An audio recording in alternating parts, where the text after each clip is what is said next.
Well, first of all, it's my pleasure to come to this very important conference. Second, as a former Prime Minister, I know what does it mean, governmental crisis.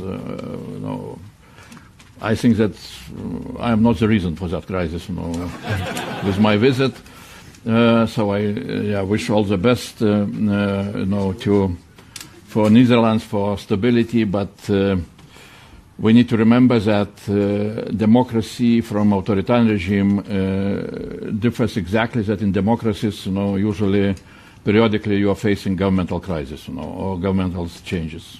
So that's what is happening here. Now, second, really, when I came here, I feeling, like back almost at home. Lithuania, if you know, small country on the Baltic Sea, and Netherlands are similar because both of us, we are two, what I call low countries. Our highest hill is 293 meters. Your highest is 322 meters. So we are lower in that championship of lowness. We are lower, And also, since it was mentioned something about cycling, I need to confess that I also like very much, cycling. And, in cycling there is one basic rule. It's easy to go down the hill. Up the hill demands constant effort and strength, and constant movement forward. If you do not move, you fall. In European defense, for quite a long period of time, we love to go down the hill. Americans did our job. It's more or less over. Now we need substantial efforts to go up the hill, and we need movement, we need progress. And we shall do it. I'm sure about that because of the great Dutchman I know in Brussels. He is, I would call, a good friend of mine, and his name is Mark Rutte. And he is doing really a great job. The Hague Summit will be a success. But more seriously, I would like to touch two basic questions about European defense. Where are we, and what do we need to do? And I really spoke some of those lines last week in Aachen, so maybe I will repeat some of those issues, but I think that we need to have some kind of broader picture in order for us to understand really both where we are and what do we need to do. So as it was mentioned before, I am saying to myself, and I think that we can agree on that we are facing at the moment three challenges to us, to Europe. One is that the war in Ukraine will continue as long as Putin wants it to continue. Peace is not coming. And in my view, peace through some kind of those diplomacy efforts, which we can praise, will not be achieved. I will elaborate a little bit more about that topic later on. Second, Russia is becoming stronger and more aggressive. And third one, Americans are starting to withdraw from Europe. Definitely for them, China is a priority. Defense Secretary Peter Hegseth recently repeated that. And that is what we need to be ready. But this does not mean that Americans are withdrawing from NATO. And, in addition to that, also, when we're asking, the question where we are, we need to look, into the lessons, what I call lessons from Ukraine. And again, next to the militaries, I will not elaborate too much, but, I recently was exactly in Kiev, on Victory Day, and the numbers are very, very clear. 80% of targets are hit by drones. And Sunday was something unbelievable what Ukrainians managed to do, attacking Russian bombers in different airports, in Siberia and so on. And that is really what we can see as big change in the whole warfare. With the drones, both Ukrainians and Russians on the front line are able to create what somebody is calling Death Valley. 15 kilometers of zone which is nobody can move. As Ukrainians are saying, traditional tank survives 6 minutes. Ukrainians for this year are planning to produce and to use 4 million drones to defend their front line of 1,200 kilometers. So on the European continent, at this moment, we have two battle-tested armies with millions of drones. One is Ukrainian, another is Russian. Ukrainians are saying that Russians with drones are as good as Ukrainians and sometimes maybe even better. So if when we are speaking about, and our intelligence services are openly warning us and predicting that Russia can test Article 5 during next 3 or 5 years, the question is for me very clear. Are we ready to face battle-tested Russian army with millions of drones? Recently I was in London a few weeks ago and I met with the famous Ukrainian General Zaluzhny, who was chief of staff of Ukrainian army from the very beginning of the war till 24. Now he's ambassador in London. And he said a very simple conclusion that for time being only China and Russia are learning from the war in Ukraine, besides Ukrainians themselves. Europeans still more are ready for the war of yesterday. Maybe a good example to follow is yesterday announcement by United Kingdom of their new defense strategy, where they put very good title for their land forces, what they expect to do, 20-40-40. 20% of targets will be hit by heavy artillery and tanks, 40% by kamikaze drones, 40% by heavy drones. New United Kingdom strategy, which we can learn from that. So that is where we are. Second question: what we need to do, what we need to prepare to do. So as I said, I use this formula perfect storm. What we are facing now, but since I was prime minister, as it was said, 2008 when we needed to cut our salaries, and it was my fortune or whatever, that I was 2 times prime minister on both occasions during the crisis, and I learned. Very, very well this formula that, don't waste good crisis, to make the needed reforms. And so now we're facing crisis in the defense. So time really for us to act, less to complain that, Americans are withdrawing and so on. Let's act. And really let's be ready to cycle up the hill. So NATO summit and European Council in June are crucial with their strategic significance. Because it's a good occasion for us to agree on what to do. And the good answer to, in some kind of philosophical meaning, what to do, was given in Commission President Ursula von der Leyen Aachen speech when she was awarded Charlemagne Prize last week. And she put very clearly priority on 2 most important things for European Union. An independent Europe and Pax Europea. So I will quote, what Commission President have said. We cannot allow ourselves to be thrown off course by the seismic changes that we are facing. So that is a major message, and message which we can translate into very simple formulation. If we want peace in Europe, Pax Europea, we need to be ready to be independent. And definitely Pax Europea, or peace in Europe, is our strategic responsibility. Our responsibility, not American responsibility. We are grateful to Americans for their service to us till now, but we need to understand them when they ask us to take responsibility on European defense into our hands. Because Americans very much are concerned about other threats, in Indo-Pacific, in rising Chinese military power, and that is what should be the guiding principle for us. And really that is why we need to be ready to be much more independent.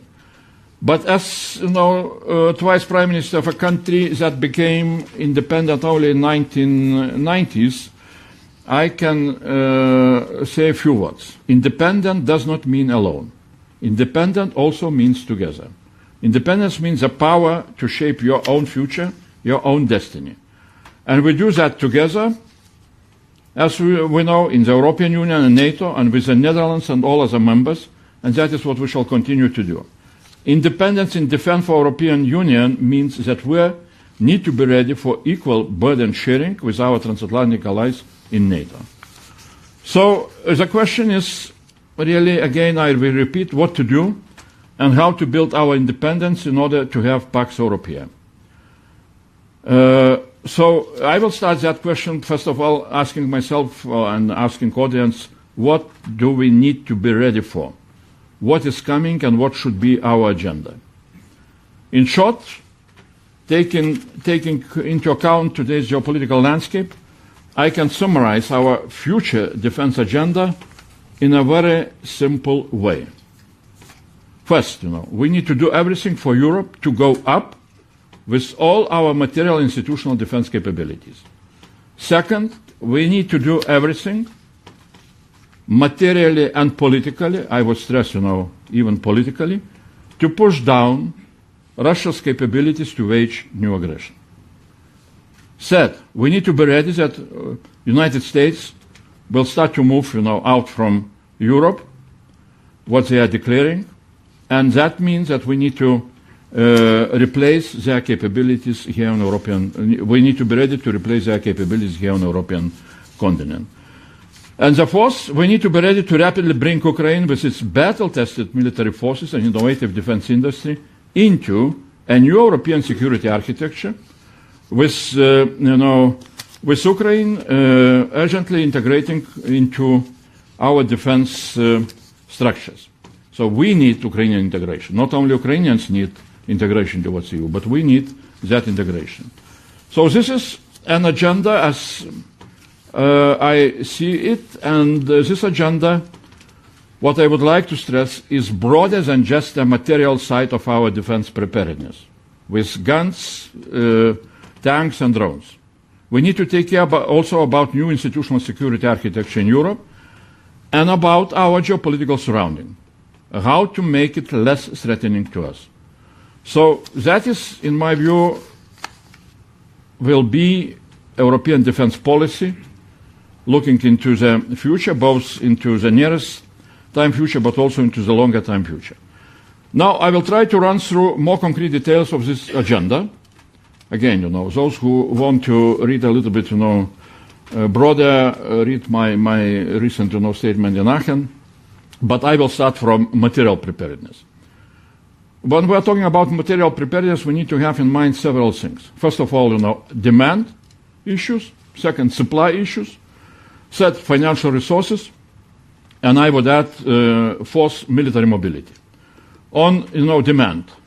What we are trying to do now, we try to build the picture of what we call aggregated demand. What we as Europeans need, to have in order for us to be ready to defend ourselves and to deter.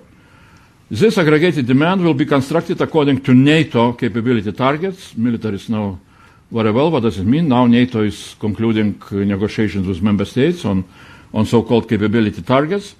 As publicly announced, NATO Supreme Allied Commander Transformation Admiral Pierre Vandier, in average, those new capability targets will be around of 30% bigger than the previous targets.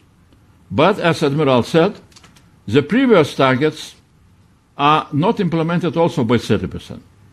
So simple arithmetic is saying that now, 30 and 30, those who are good in mathematics can very quickly, calculate that this is around of 50%, of theoretical target which we need to have. Now, really, in practice, we have only around of 50%.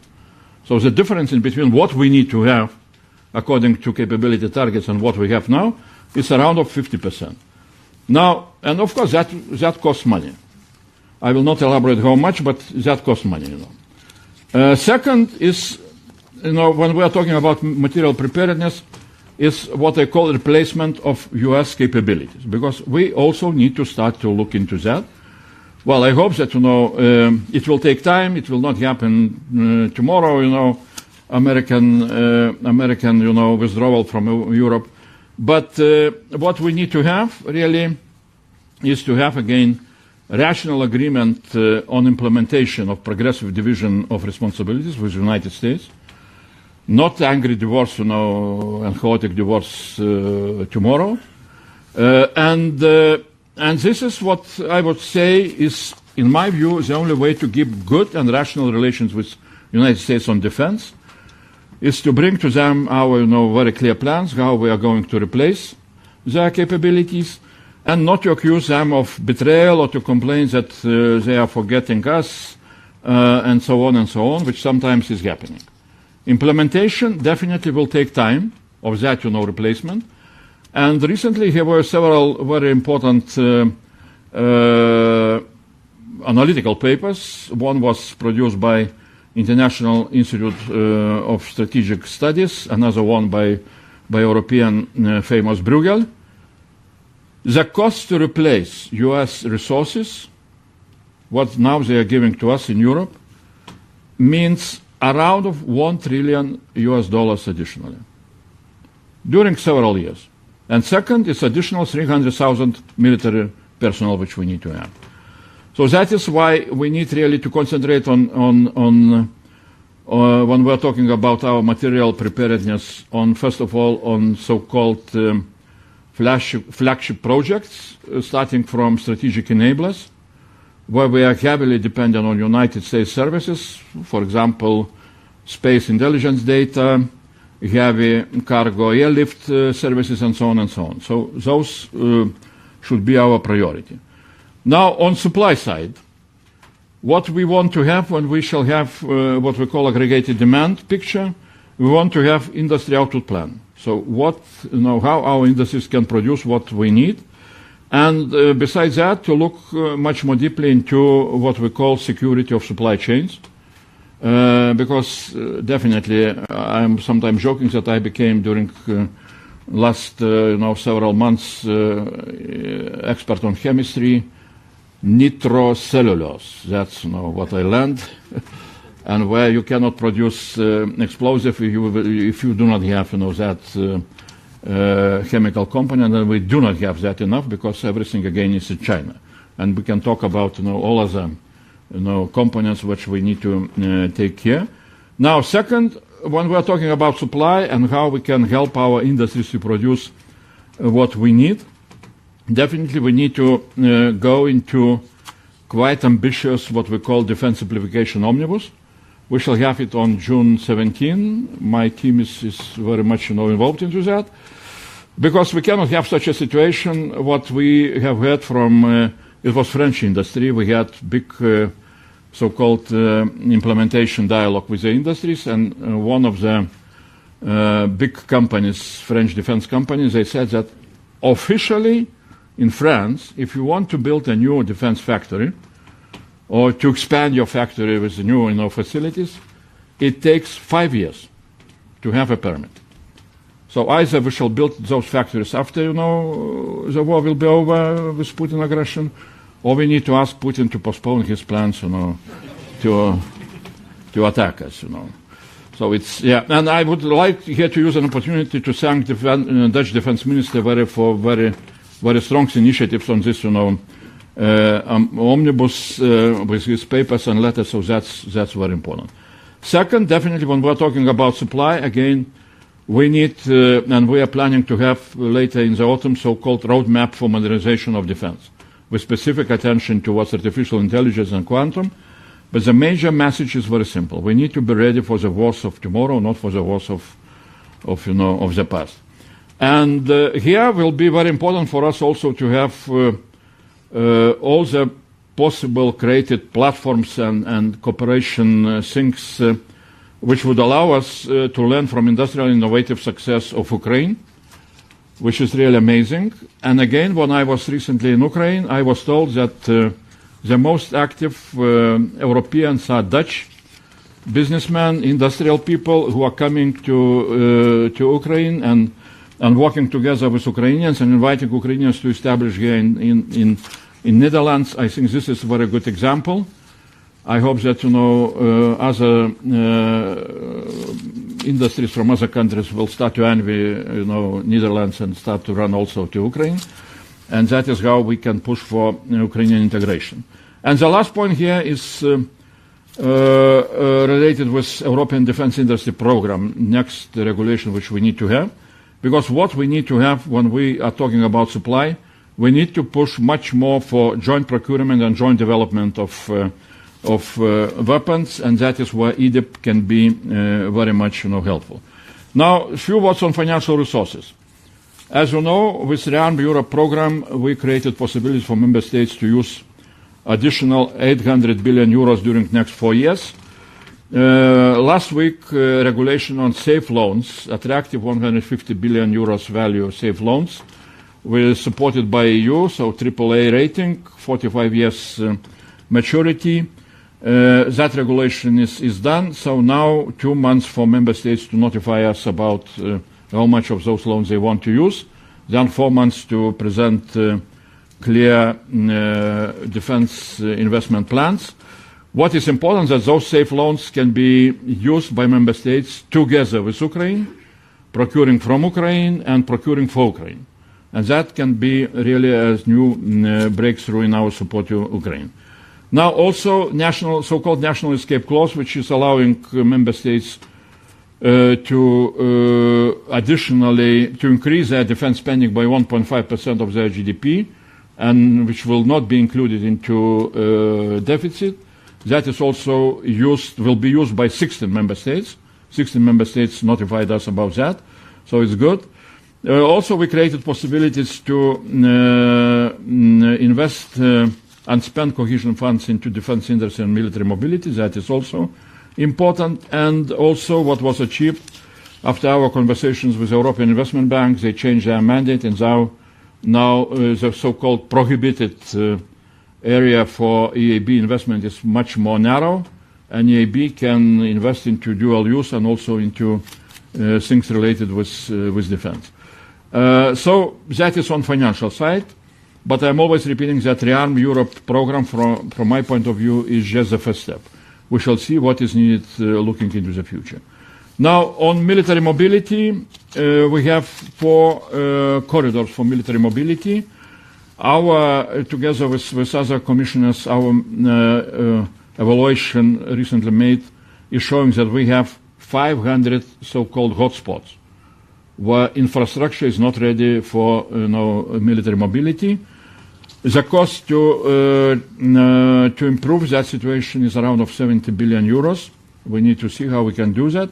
But in addition to that, also besides infrastructure, we need to go for also quite ambitious simplification in military mobility, creating so-called military Schengen, because now if you want to bring your military personnel or military goods from Netherlands to Lithuania, you will be stopped on each border, and that really you can lose quite a lot of time. In addition to that, we need to look into what we call logistics of military mobility and protection of most important infrastructure. And in the autumn, we shall come with joint communication on military mobility, which will cover those important material things in our defense. Now a little bit out from material things into institutional and geopolitical. Few words. First of all, few words about peace on the European continent. As I said before, I do not see that diplomacy to end the war in Ukraine will help, because Putin does not want peace. That is what we need to understand. Second, of course, we cannot be sure how the United States will behave looking into the future on Ukrainian issues, but we need to be ready that also they will perhaps diminish their role in that on that issue. So that means that peace in Europe, peace in Ukraine will become a responsibility for European Union, where we need to change our mentality. Till now, my feeling was that always we as Europeans, we're waiting for peace. That in some way that peace will come. Either Ukrainians will win the war, as we were hoping, at the very beginning. Then we were expecting that, President Biden will bring. Then for some time we were expecting that President Trump will bring. Then we were waiting also for some kind of miraculous phone calls in between of somebody and Putin. Or let's say that, meeting in Vatican, will help, resolve that problem. So this waiting is not, really bringing the outcome. So in my view, we need to change our mentality from waiting for peace into creation of peace. And here I see the only one, way is really to implement formula peace through strength and additional strength for Ukraine. And that additional strength can come mainly only from European Union. That's my point. And I'm always asking, myself a very simple question. Why, when we're talking about our defense and what are our plans, and we know that in NATO here can be, very important decisions made, when NATO member states will agree to spend on defense up to 3.5% of our GDP. But for Ukraine, annually, till now, during all 3 years of the war, we were giving each year around of 20 billion euros. The same was from American side, 20 billion euros. And 20 billion euros for us and for Americans separately means that we were giving less than 0.1% of our GDP as a military support to Ukraine. And I'm always asking, I don't understand this, military logic.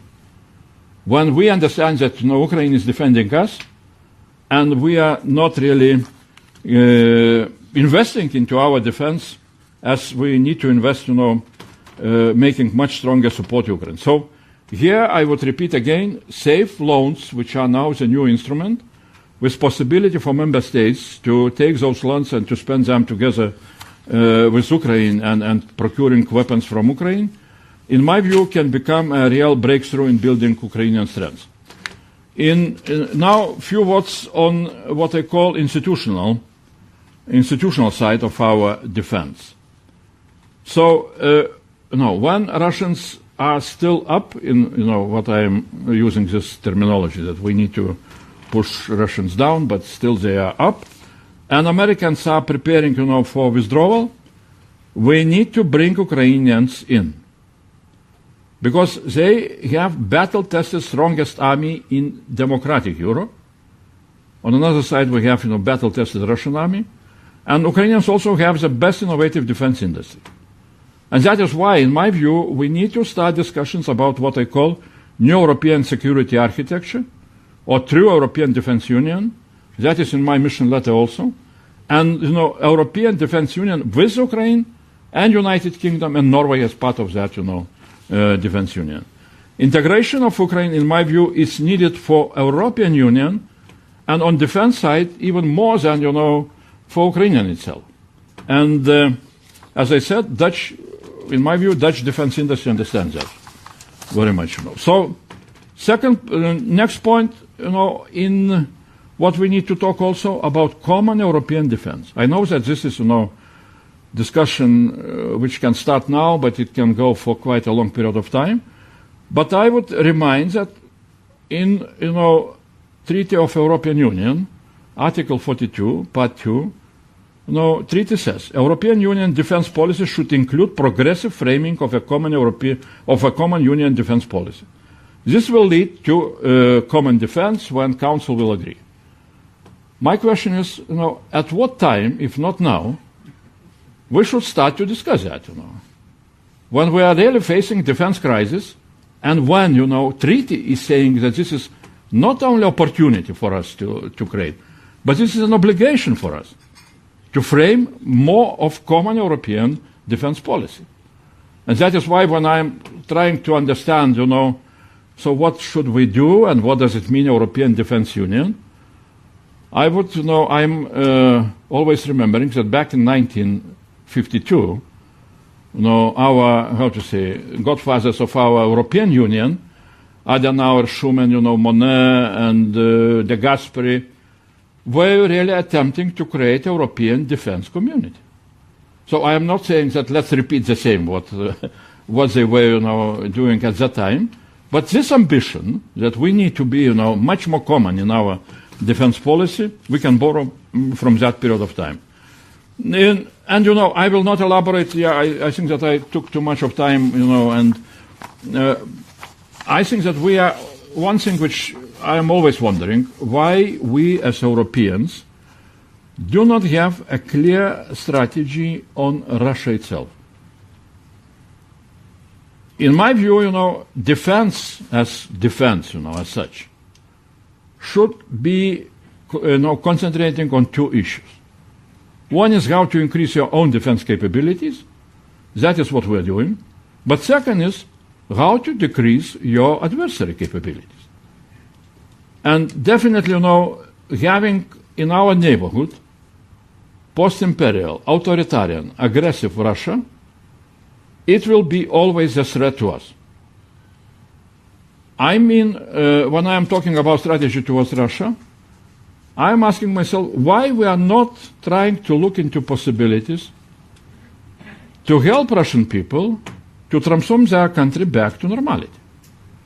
It's not for us, to do something, but Russian people can do something.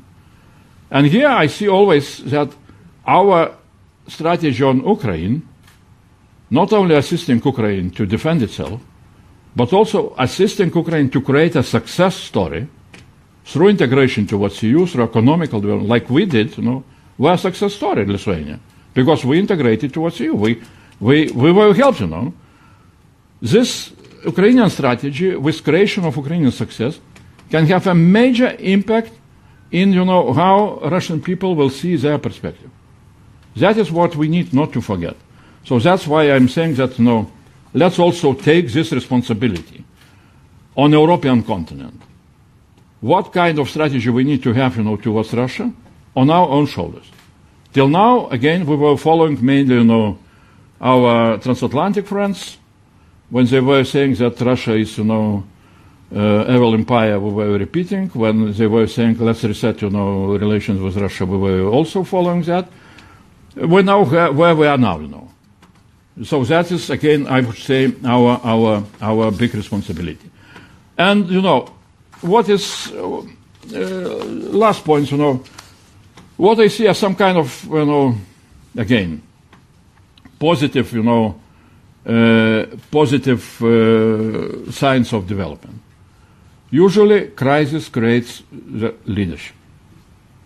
That was, after the Second World War, when we know, Adenauer, Schuman, Monnet, De Gasperi, Churchill were creating, European community as a consequence of the previous war and the threat of Stalinist Soviets, influence on all the Europe. Very important role was played by Dutch politician Bayern, I learned even his name. So now we see that really this crisis is creating some kind of collective leadership of, Ursula von der Leyen, Merz, Macron, Starmer, Tusk, Meloni. And that is where really your leadership on defense and security, Dutch leadership, can play a very important role. And you are playing a very important role with, protection, Baltic waters and protecting NATO and European Union airspace. So that is what is very much appreciated. And that is why, we can build our how you call it, we can reimagine European defense only being really very much united and very much, building that unity, which we call for time being European Union, and I hope that we shall call it, for forever as European Union, and the Netherlands are at the heart of this union. Thanks a lot. Wow. Thank you.